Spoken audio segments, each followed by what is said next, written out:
All right.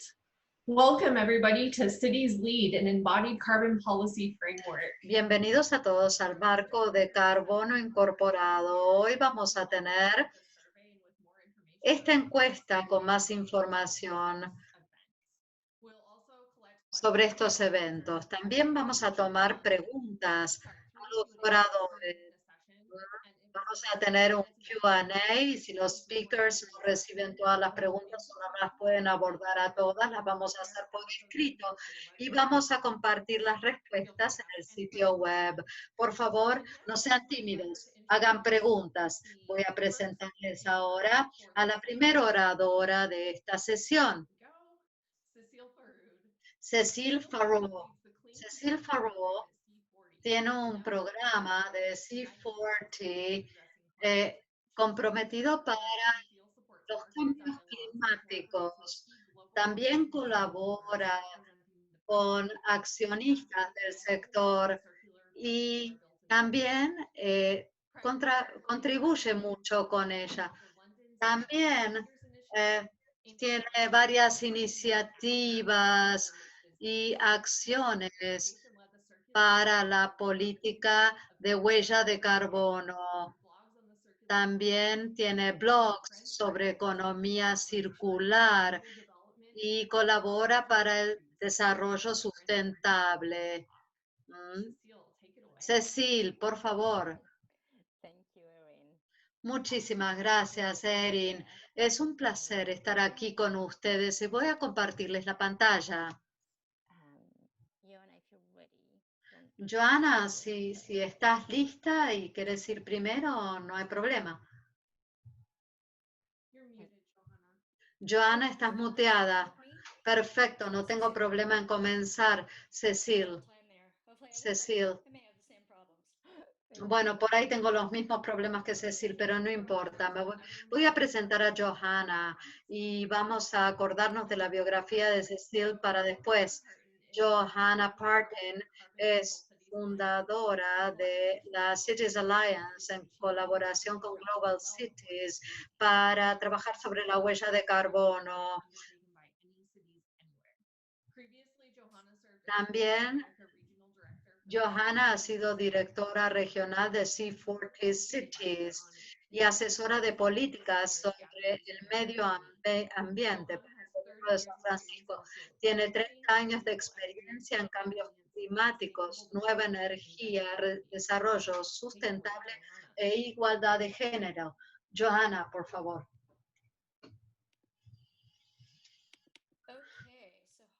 Muy bien. Bueno, espero que todos estén viendo mi pantalla. Sí, podemos ver. Espero que funcione. Muchísimas gracias por la invitación a hablar aquí hoy.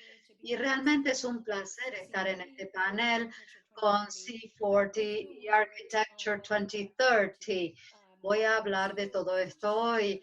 En primer lugar, me gustaría darles un panorama general de la Alianza de Ciudades Neutras en Carbono. Somos un grupo de ciudades que tratamos de eliminar las emisiones de efecto invernadero antes del 2050, que es un target bastante ambicioso de las ciudades del mundo.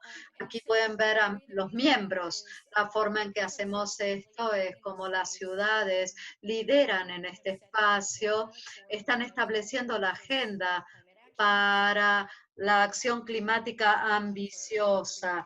Tenemos un plan de innovación con soluciones innovadoras para neutralizar el carbono.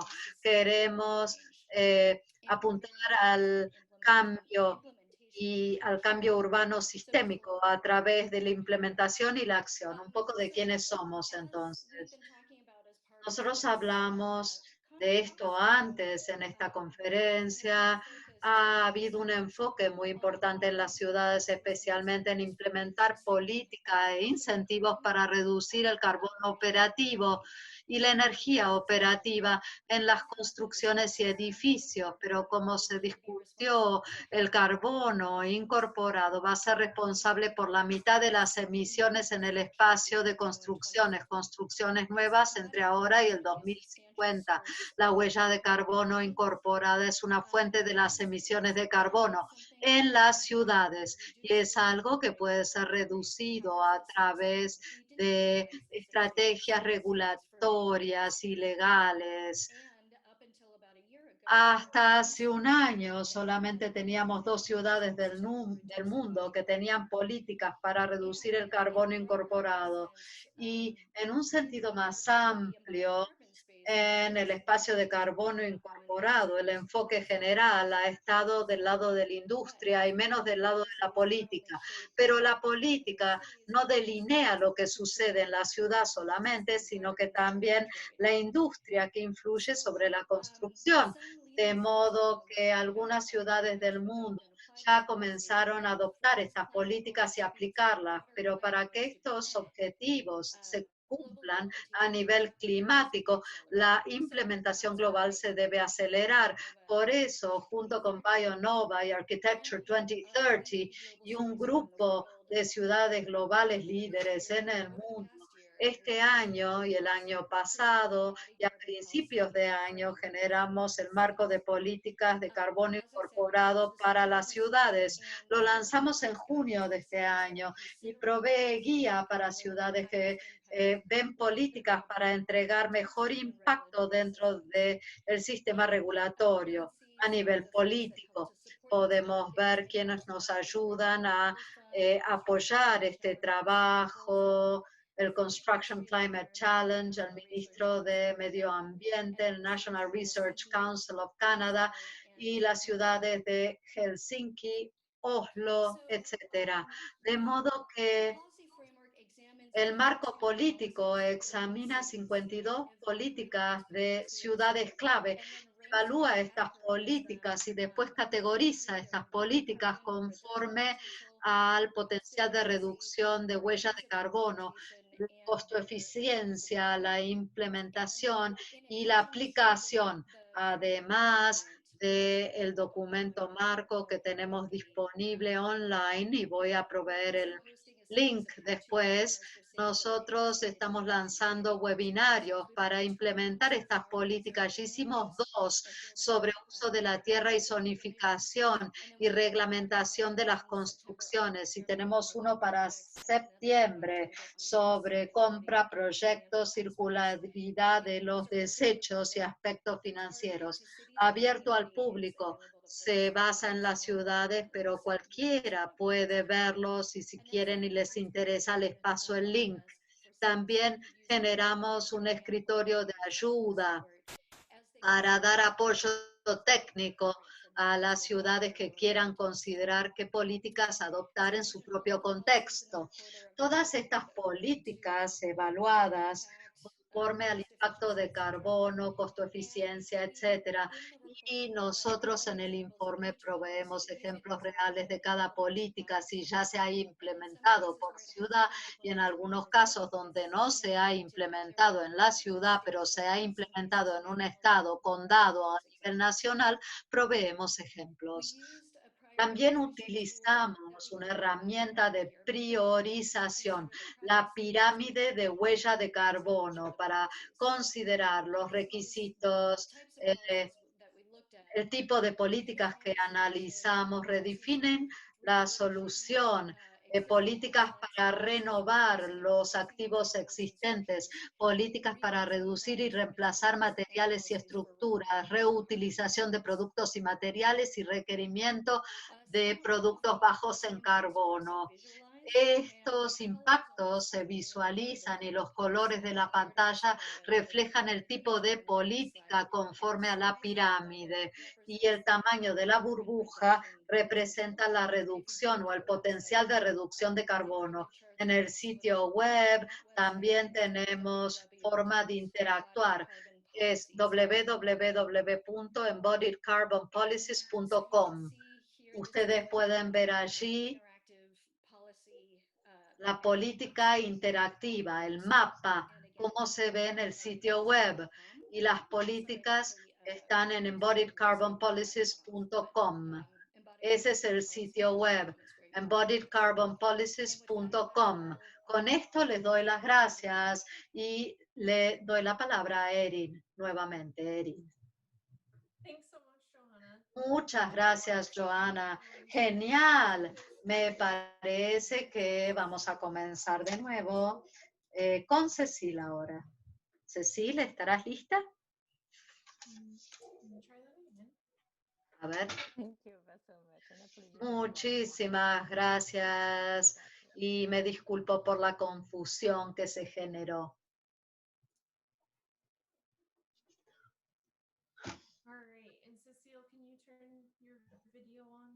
Cecil, ¿puedes encender el video, por favor, y compartir la pantalla? Ahí vamos. Ahí estás lista, preparada, ya. Muchísimas gracias. Bueno, voy a ir a la segunda diapositiva. Muchísimas gracias. En realidad es muy bueno estar en esta sesión, como dijo Joana. Estamos haciendo un gran trabajo de colaboración juntas con una ciudad con la cual estamos trabajando. Es muy importante compartir lo que estamos haciendo para que la gente entienda qué es lo que hace Cities Lead. C40 básicamente es una red global de ciudades que toma acción. Tenemos varias ciudades, 700 millones de personas representadas en las ciudades, un 25% de la economía mundial. Si se preguntan por qué es importante, lo van a ver en la próxima diapositiva, porque en primer lugar estamos en una emergencia climática y acá los niños están protestando. Los niños están mostrándonos que esto es importante y que tienen razón. Estamos en una emergencia climática y no se está tomando acción por parte de los gobiernos. No podemos esperar a que ellos tomen o asuman la responsabilidad. Por eso tenemos que confiar en los intendentes, los alcaldes que deberían tomar acción. La razón por la cual los alcaldes o intendentes de las ciudades quieren actuar sobre el cambio climático, especialmente sobre las emisiones, es porque están a la vanguardia del efecto del impacto negativo de la crisis climática en sus ciudades. Básicamente, en un mundo donde nosotros tenemos tantos problemas, nosotros vemos una realidad climática nueva. No voy a expandirme sobre esto, pero en California tenemos sequías sin precedentes, también tenemos inundaciones en Lima en 2017. Cape Town el año pasado también ha tenido problemas climáticos, realidades drásticas. Quiere decir que tenemos que abordar las emisiones en donde suceden.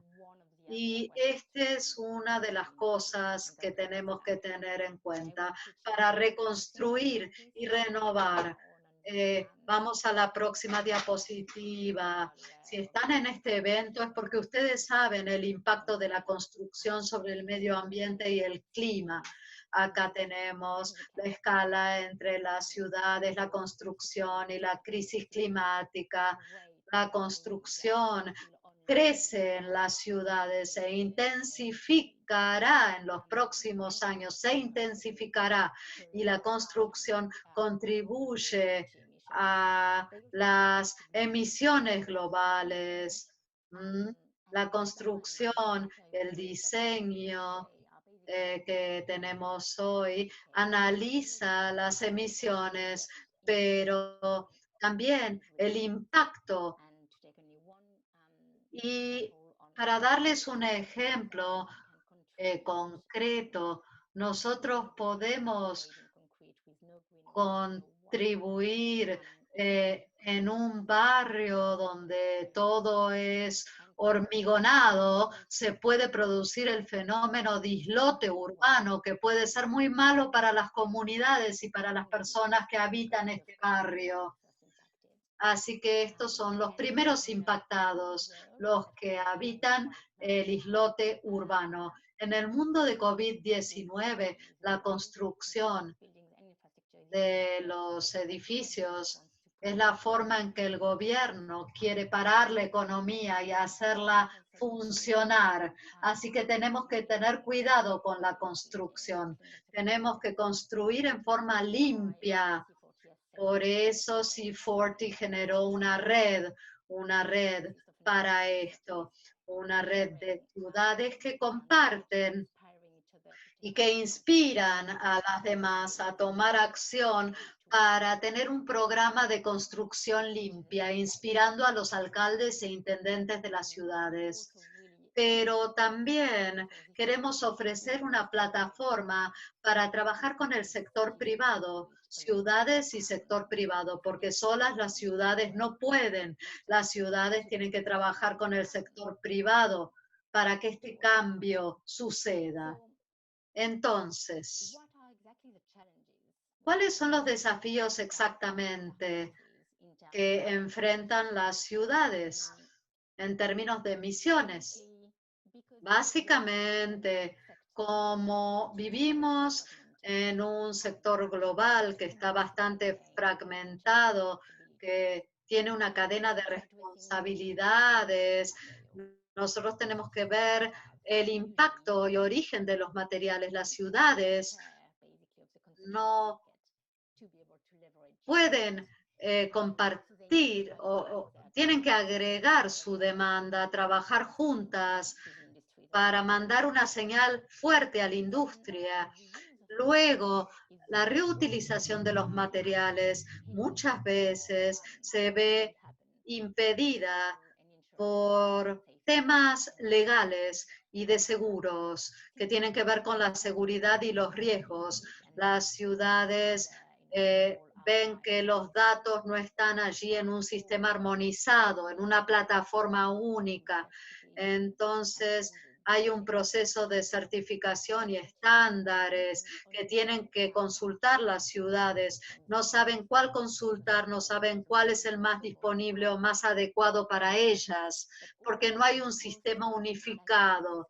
Pero también las evaluaciones y los datos de EPD o de impacto ambiental no incluyen las consideraciones sociales. También hay certificaciones como FSC que se usan, pero son muy criticadas. También hay un tema cultural. Nosotros vemos que la norma en los edificios son sobreutilización de hormigón, de acero, y esto es un problema en muchas partes del mundo porque estamos utilizando demasiado material que no deberíamos utilizar tanto. El último desafío es que los procesos industriales como las acerías, cuando están en las fronteras de las ciudades, cuando este es el caso, se controlan a nivel nacional más que a nivel ciudad. Quiere decir que quieren trabajar en colaboración con los gobiernos nacionales para progresar en este sentido. Pero no todo es negativo. Hay muchos motivos en los que maneras en que pueden actuar las ciudades y pueden tomar medidas. Johanna habló de las políticas y de las regulaciones que pueden adoptar las ciudades. No voy a demorar demasiado en esto, pero trabajamos mucho con Architecture 2030 y con CNCA en estos ámbitos, lo cual me complace muchísimo. Respecto de las regulaciones y las ordenanzas que pueden utilizar las ciudades, como la planificación, la economía circular, las políticas directivas, esquemas, también se puede delimitar una visión, definir una visión para articular metas que den el marco al rumbo que deben adoptar las ciudades y las partes interesadas. Y también pueden abrir camino dando el ejemplo, utilizando los sistemas de compras municipales y utilizando las especificaciones. También pueden demandar mayor transparencia, mayor responsabilidad, rendición de cuentas del sistema de compras en general y pueden demostrar el valor y ayudar a transmitir el mensaje a través de sus compras utilizando programas emblemáticos y con proyectos, generando también una competencia, por ejemplo, como existe una que se ocupa de ver cómo las ciudades pueden darle el mejor precio ambiental o el mejor premio ambiental a los proyectos. Entonces están buscando siempre generar una competencia positiva. Y las ciudades tienen también el poder de convocar a la comunidad de partes interesadas y de activistas locales que tienen que reunirse para encontrar una solución conjunta. Por darles una idea de lo que se está haciendo, cuando CNCA lanzó el marco de políticas, al mismo tiempo publicamos un conjunto de recursos complementarios que es el de exploración de la política que permite visualizar todos los tipos de acciones que se están ejecutando en las ciudades con todas esas categorías de política que figuran en los informes, pero también con las metas estratégicas que se han fijado y con la visión que se están planteando las ciudades y con los proyectos pilotos que se están intentando, que se están poniendo a prueba para estos casos. Los invito a explorar este mapa que utilizan las ciudades, ordenado por tipo de política, por tipo de estrategia, por tipo de proyecto piloto, para entender lo que se está haciendo en las ciudades. Este mapa se actualizará y se traducirá a lo largo de los meses subsiguientes y se le agregará información. Si son una de ciudad C40 o si no son una ciudad de la lista C40, no duden en contactarnos para saber cuáles son las mejores prácticas y ver qué es lo que se está haciendo en este ámbito. Diapositiva siguiente. Las ciudades también pueden tomar otra medida y es en lo que estamos trabajando, que es consolidar la demanda para dar un mensaje claro al mundo, para transmitir un mensaje claro. Y la declaración de C40 suele funcionar de este modo. Para fines de este año habrá una declaración sobre la construcción limpia que apunta a mostrar las ciudades líderes, cómo están estas ciudades marcando el rumbo, dirigiendo con el ejemplo, con los principios, y no solo a nivel de las emisiones, sino también viendo cómo pueden tener un impacto positivo sobre sus comunidades, estimulando una economía verde, mejorando la resiliencia y también buscando crear mayores fuentes de empleo ecológicos. Están viendo entonces todos los beneficios de la construcción verde, mejorando también la salud y el bienestar como impacto inmediato de la contaminación. Se estimula, cuando decía se estimula la economía verde, se valoran los puestos de trabajo locales, las soluciones y la innovación sostenibles. Y en general, lo que se busca es que el estilo de vida de los habitantes sea sostenible, es lo que se está alentando. Pero con esta declaración también buscamos que los alcaldes modifiquen los mercados. Y en la penúltima diapositiva presento justamente ese cambio de mercado. Eso se logrará si consolidamos la demanda de las ciudades, pero también si ponemos en relación la jerarquía de la pirámide que mostraba Johanna. Debemos fijar las prioridades, establecer el orden de prioridades y valorar las construcciones existentes. Eso es muy importante. Y también evaluar a cada paso la jerarquía de la construcción que veíamos en la pirámide. Tenemos que exigir transparencia, rendición de cuentas con un abordaje por etapas en consulta con el sector privado, incentivar e invertir en una transición justa, estar listos a utilizar los datos de los proyectos piloto para respaldar esto mismo como incentivo y presentar los casos comerciales y los valores de las sociedades a través de esos proyectos emblemáticos. Eso es lo que pueden hacer las ciudades y lo que están haciendo, que les quería mostrar. Johanna y yo tenemos un ejemplo que podríamos mostrar y si tienen preguntas, por supuesto, aquí estamos para contestarlas.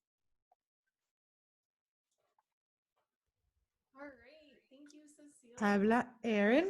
Muchas gracias, Cecil. Johanna, ¿quieres encender tu cámara? Quizá podamos ver qué preguntas hemos recibido. Muy bien. Para comenzar, veremos las preguntas que recibimos, que son bastante directas. Veremos si las preguntas también lo son. ¿Podría contarnos alguna de las ciudades con las que trabajan incentivan los nuevos desarrollos bajos en emisiones de carbono? Habla Johanna. Sí, es mucho de lo que se ve en el mapa que mostraba Cecil. Los incentivos son lo que hacen las ciudades en este momento. Es la única medida prácticamente que se toma en cuanto a las emisiones de carbono. Para regular el carbono intrínseco, hay ciudades que tienen políticas adoptadas alrededor del mundo, pero la mayoría no están en el espacio regulatorio, sino en el espacio de incentivo. Se fomenta en este momento. Hay unas 3 o 4 ciudades que están comenzando a reglamentar, como Zurich, Oslo y Vancouver, por ejemplo, pero la mayoría de las otras ciudades con las que hemos trabajado incentivan los nuevos desarrollos con carbono intrínseco reducido en diferentes zonificaciones o con incentivos financieros específicos o intentando alcanzar incentivos de primera línea. Quizás Cecil pueda dar un poco más de detalle a este respecto. Habla Cecil. Gracias, Johanna. Efectivamente, es un punto de acceso bastante general el incentivar, pero también el compromiso para generar estos cambios. Entonces, las políticas que existen, una meta de reducción de 40% en Vancouver, en Oslo, en los sitios de construcción de Zurich. Bueno, pero no conozco tanto ese caso. Quizá Johanna pueda hablarnos más de eso. En todo caso, sí hay incentivos y proyectos que analizan la calidad del aire en las zonas de emisiones cero y cómo se relaciona eso con las diferentes medidas de carbono cero y luego para ver las emisiones de carbono reducidas, que serían la etapa siguiente. En Londres, en este momento, se está desarrollando un nuevo plan que incluye las exigencias de evaluación de vida del carbono y se hacen propuestas de planificación y estratégicas. En el caso de París, el objetivo que se ha adoptado es que 30% de los nuevos edificios de oficinas de la ciudad puedan ser reversibles, es decir, adaptables y desconstructibles para 2030. Y eso realmente se dirige a los nuevos edificios, a las nuevas construcciones, pero exclusivamente los que son para oficinas. Ámsterdam y Rotterdam están integrando la economía circular en sus planificaciones urbanas y todo el plan para la ciudad en general. Entonces, lo que tienen por objetivo es utilizar nuevos materiales y reducir el uso de materiales nuevos en 30% para 20% para 2030. No es tanto un incentivo, pero sí es una meta concreta que se han planteado. Habla Erin. Tengo una segunda pregunta del mismo participante que consulta si esas ciudades están considerando utilizar la calificación de carbono intrínseco reducido como modo para incentivar el desarrollo necesario y para poner un coto al desarrollo que no se necesita legítimamente, pero que es parte del paradigma de crecimiento interrumpido. Habla Cecil. Johanna, ¿quieres que comience? Es una esfera compleja y no sería sincera si diría tenemos un gran ejemplo para mostrarles. Es incipiente y las viviendas sociales están comenzando, sí se desarrollan rápidamente, pero Las ciudades no tienen un espacio donde puedan mostrar un programa probado, sólido, porque para la mayor parte de ellos en ese ámbito tienen apenas unos cuantos años de experiencia y recién comienzan a integrarlo. En la mayoría de los casos hace apenas un año que lo hacen. Habla Joana. Sí, no sé de ciudades que estén utilizando políticas sobre carbono intrínseco para generar viviendas sociales asequibles, pero sí sé de países que intentan abordar las dos prioridades de reducción de carbono intrínseco y desarrollar viviendas sociales accesibles. Entonces, establecen prioridades, por ejemplo, en las zonas de centro de las ciudades, sobre todo en las ciudades que necesitan desesperadamente viviendas accesibles, para intentar hacer pruebas piloto o lanzar programas en los que las viviendas accesibles también puedan permitir avanzar con la reducción de carbono intrínseco en las construcciones. Con la COVID y con tantas tiendas y tantos comercios y empresas que cierran, vemos cada vez más edificios que se vacían y entonces se buscan nuevas maneras de convertir esas edificaciones en viviendas accesibles.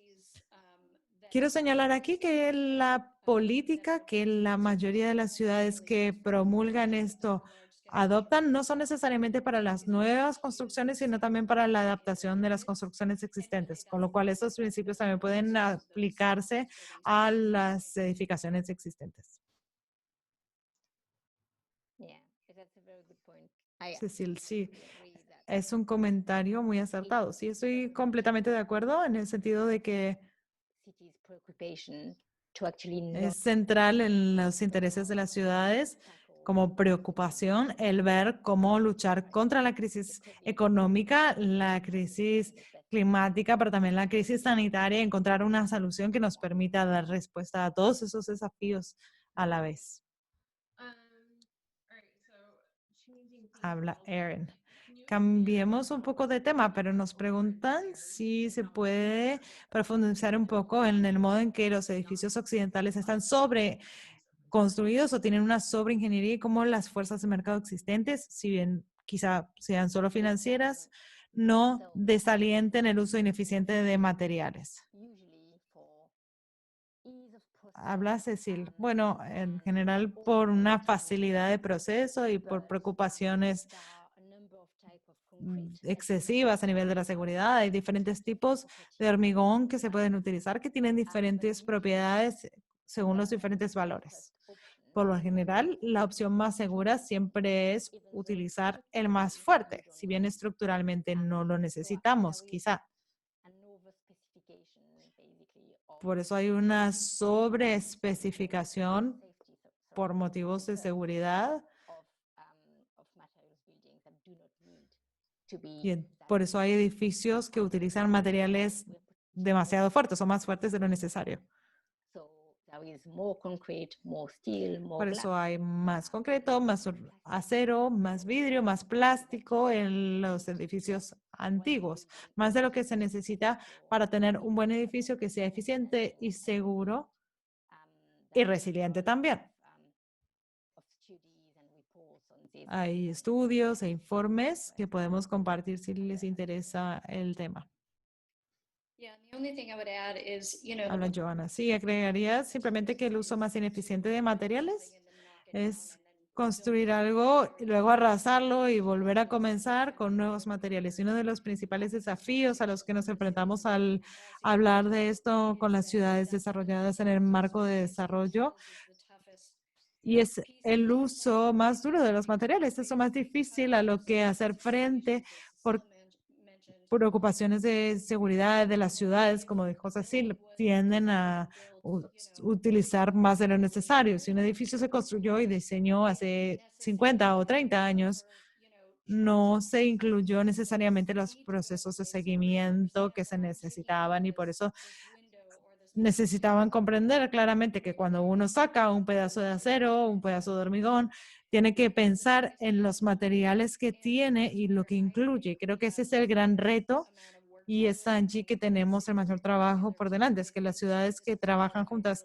con la industria son las que mejor están lidiando con esto. Me parece que es en ese sentido que necesitamos más colaboración, más cooperación, porque necesitamos llegar a un punto en el que se pueda desconstruir los edificios. Estamos construyendo edificios para la desconstrucción y tenemos mucho trabajo por hacer en ese sentido.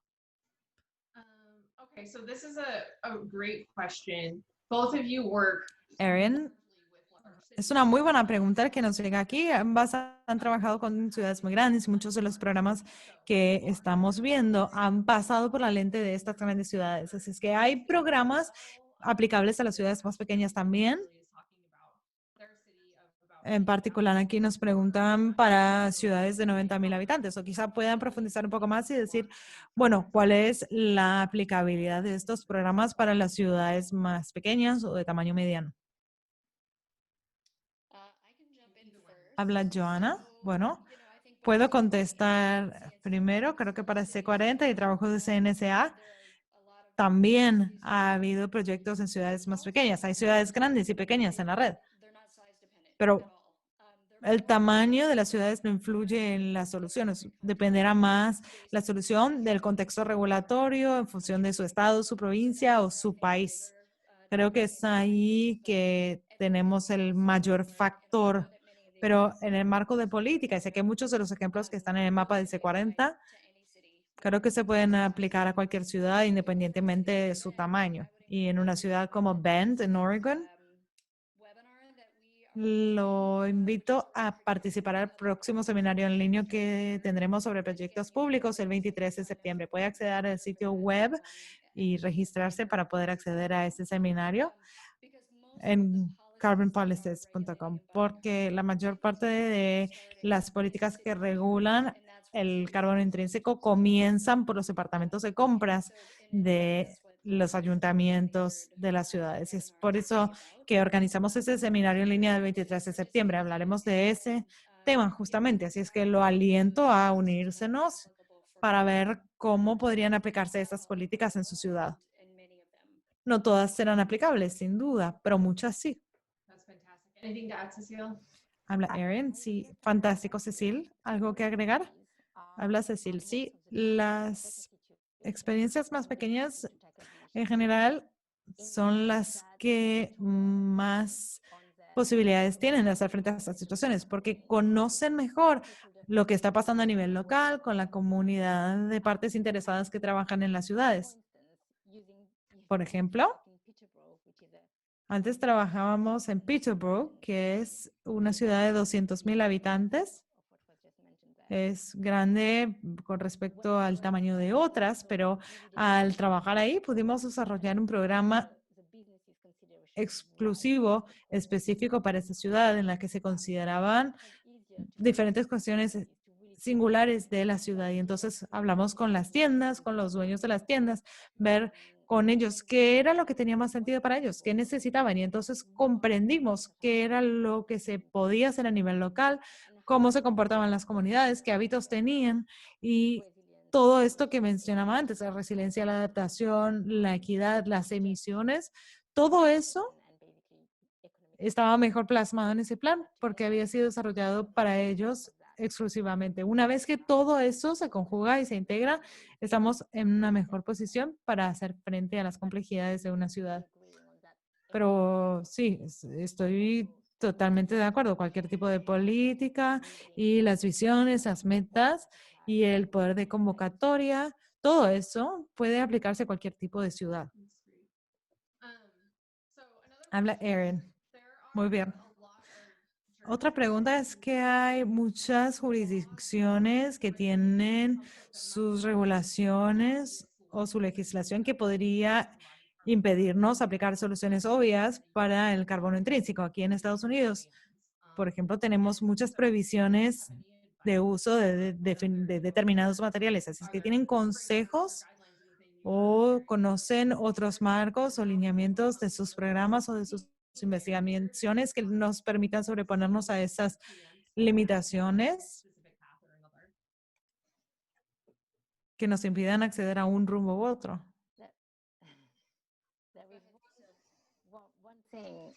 Habla Cecil.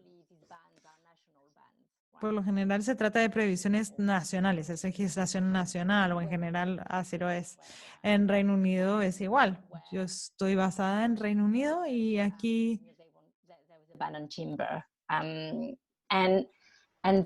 está prohibido el uso de la madera en la construcción y por lo tanto usamos procesos de consulta. Una ciudad puede influir en su gobierno nacional si siente que tiene un mandato de los ciudadanos. Y las personas los están apoyando y hacen diferentes procesos de consulta que están siguiendo. Y esas preocupaciones se pueden manifestar. Y entonces, en el ámbito de la construcción, tenemos todos los argumentos necesarios y por eso tenemos que utilizar nuestra voz para expresarnos, para ofrecer nuestros argumentos en el debate y para hacernos escuchar y poder tener un impacto en el resultado. Habla Joana, sí.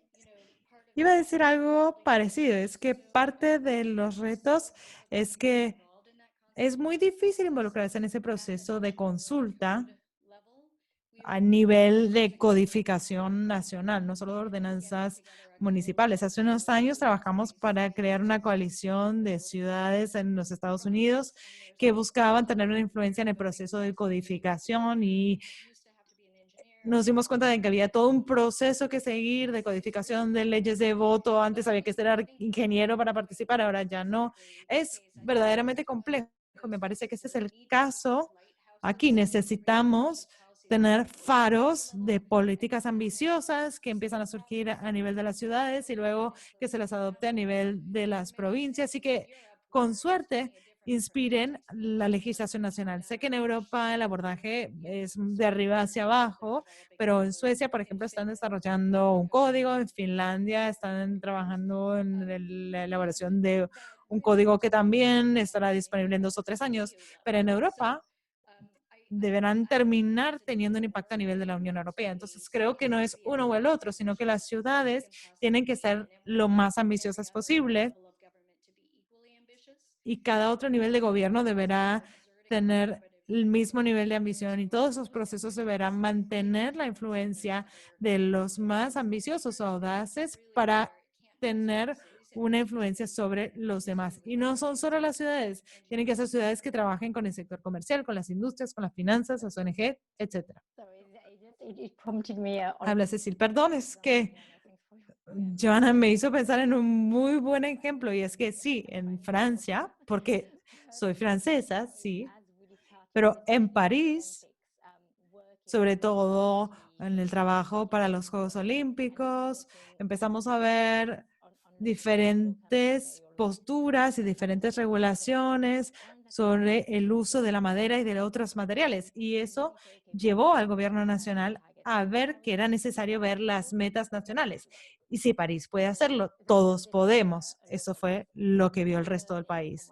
Por eso es que hay un nivel de aprendizaje de lo que pueden hacer las ciudades para inspirar, como decía, a los gobiernos nacionales. Habla Aaron. Bueno, es un final que nos deja por todo lo alto. Muchas gracias a las dos. Tenemos otra sesión que comienza en breves momentos. Vamos a concluir esta sesión. Gracias, Joana y Cecil. Nos vemos en la próxima sesión. Muchas gracias.